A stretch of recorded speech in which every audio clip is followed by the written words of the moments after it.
আপনি জানেন কি জান্নাত কতটুকু বড়?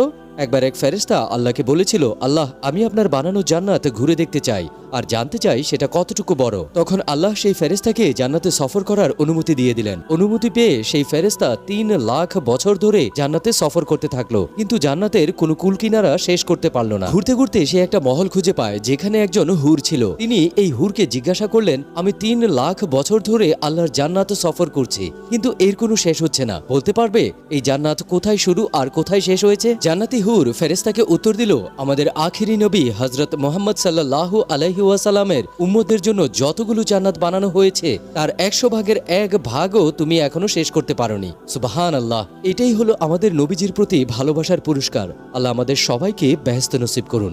আমিন।